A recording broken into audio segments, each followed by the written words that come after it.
ကြောင်လေးနဲ့မကောင်းဆိုလို့ကြောင်စည်းကမ်းလေးတော့ပြမှာဖြစ်ပါတယ်ထိုင်းနိုင်ငံမှာကြောင်စည်းကမ်းတစ်ခါမှမပြဘူးပေါ့နော်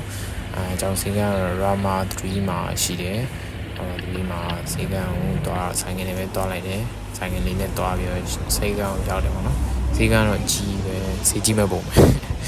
ဆိုတော့ကြောင်လေးကိုဒီချင်းလေးနဲ့ပဲထဲလာပြီးတော့ဒီကောင်ကအရင်ကြောက်ပြီးတော့အော်တယ်လည်းမပေါ့ဘူးဆိုင်ငယ်နဲ့တော့လည်းခိုးရဒီကောင်လည်းကျွန်တော်လည်းလိုအစီအပြေလို့လိုက်လာကျွန်တော်လည်းအသေးချာပြူဆိုင်ပြီးတော့ခေါ်လာတယ်ဒီကောင်တော်ညင်လူရင်တော့လေအရင်ဟိုကြောက်ပြီးတော့ဟိုပြေးတိပြေးလည်းမပေါ့ညင်နေပေါ့နော်ညင်နေတဲ့အားအတွက်ကျွန်တော်ခေါ်လာအစီအပြေပြီးတော့ကြောင်စိတ်ကနေပါပြပြီးတော့ဆရာဝန်ညွှန်ကြားပြီးတော့အိမ်ပြန်ခေါ်လာပေါ့နော်အိမ်ပြန်ခေါ်လာတော့ဒီကောင်ငကဲဖြစ်နေပါပြီကျမ်းမသက်ဆန်းပါဆိုတော့